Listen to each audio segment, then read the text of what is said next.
Hello, everybody, and welcome to the Glory Words podcast. And it's your boy, Don Benito. Today, I wanted to talk about Kobe Mainoo because, I've been thinking about him a lot. And the more I think about him, the more I think about his situation, the more I'm starting to prepare myself of getting to let go of Kobe Mainoo, or we might reach a point where Kobe Mainoo leaves this club. And I don't know what you guys think about that, but let's just discuss the circumstances surrounding Kobe Mainoo. Let's go.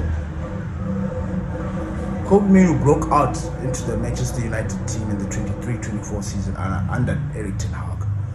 He was a staple in that midfield, helping the likes of Casemiro and Eriksen, being a big part player. Bruno, he was the stability that was there, which at one point got him the attention of the national team, Gareth Southgate, who decided to take him to the Euros. And when he took him to the Euros, boy did Kobe Mainoo shine, or he shined.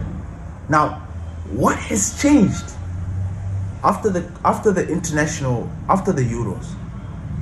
Kobe Mainoo picks up a little bit of injury, and then he comes back to Manchester United, and things are not the same again. What happened between that time and now? What has caused Kobe Mainoo to have this different change in football, or all of a sudden we do not trust him? What were the mitigating circumstances that caused Kobe Mainoo to be in the situation that he is in right now? And I remember when I first spoke about Kobe Mainoo, that time when I was like, you know what, I have this strange feeling that, we might just be prepped. We are being prepped to get rid of Kobe, or for us to part ways with Kobe Mainoo. And that broke my heart. It really did, because I was like, look, man, for the longest time, Manchester United has had a problem when it comes to the midfield. We have not had players that have broke out of the academy who have represented us in the midfield. We're always having defenders, attackers, but there was no one that was there that was going to be a staple for Manchester United. Manchester United has got a history of letting go players that shouldn't be let go. James Garner, Fernando Carreras, Ender Herrera, David De Gea. This is to name a few, and not replace them. Kobe Mainoo was seen as a generational talent, and I'm assuming people still see him that way, because why would you give him that title if he didn't deserve it? So Kobe Mainoo is a generational talent, but what has happened? What's going on? Now, I particularly will blame the Euros. I do. Because I have always said that with these youngsters, you need to be very, very careful with them. When a kid breaks out into the first team, you need to manage his minutes. And unfortunately for Kobe Mainoo, they did not manage it. The same thing that happened with Kobe Mainoo happened to Pedri Gonzalez Lopez.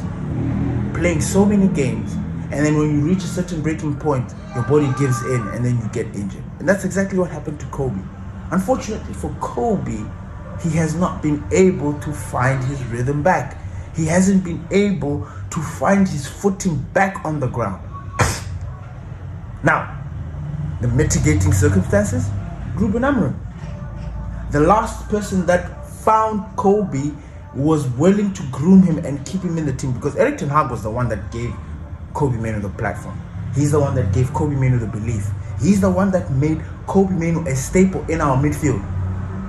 Do you remember the time when you couldn't imagine the midfield without Kobe Mainoo?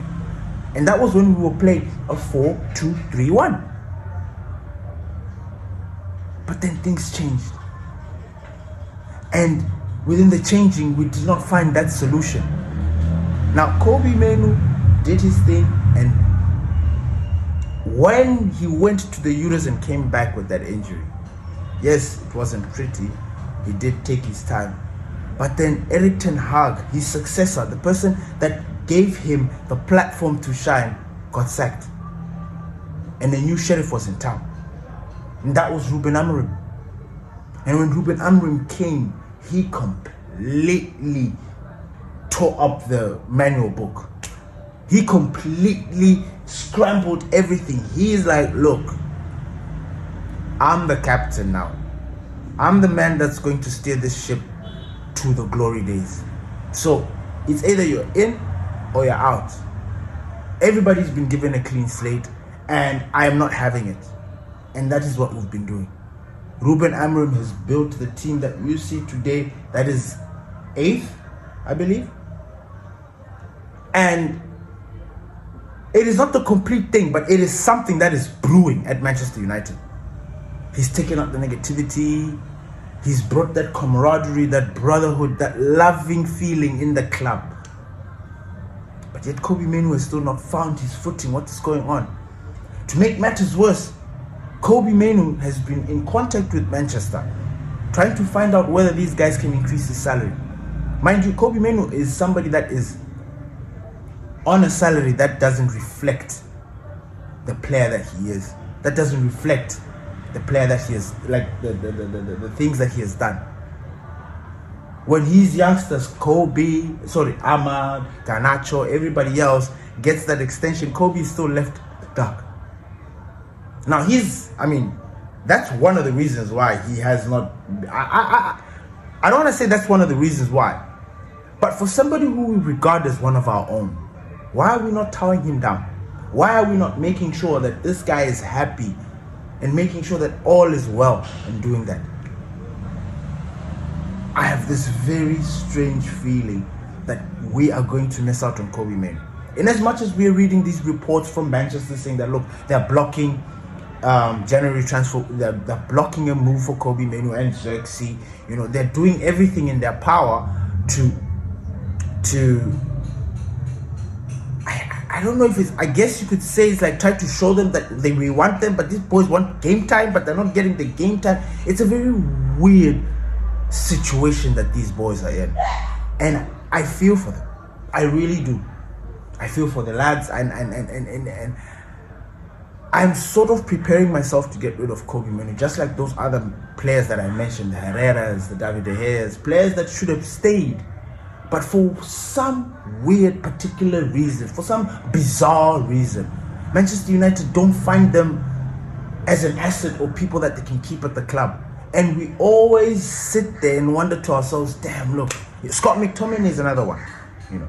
These are just a few names that we've mentioned over the years of players that should have been at the club, but because of the mismanagement and whatever it is that's going on at Manchester United, we always lose this player. And I don't know if we are on the verge of doing the same thing with Kobbie Mainoo, because I am worried.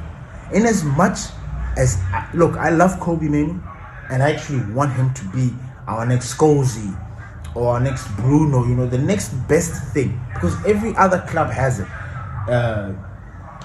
Liverpool, they've got the Curtis Jones, Arsenal, they've got their boys. Man City, the same thing. We don't have that guy that's just there taking. Bruno's aging, Casemiro's aging. The next generation, the next gen, who I was really excited about, who I thought were going to really steer us into the are not doing anything. And that should worry. That is a big worry. It is. It is a huge worry to sit there wondering, like, okay, so what's going to happen? What's going to happen with Kobbie Mainoo? I personally do not want him to be let go. I believe that there's a huge talent there, and once we unlock Kobbie Mainoo, once we get past this little situation that we're in, I truly believe the Kobbie Mainoo that we're going to get is going to be an absolute monster. But are we holding on to something that we should let go? Please leave your thoughts below. What should we do? Should we let go of Kobbie? Should we hold on? What's the story there? Because it feels like either way we're just going to get our heart broken, because we hold on to him, he will not play. We keep him. We let him go, he'll go out there and shine, and we'll look like, he wasn't capable. Perhaps we change the system. I don't know. Please leave your comments below. Thank you everybody for listening to the Glory Race podcast. It's your boy Don Benito.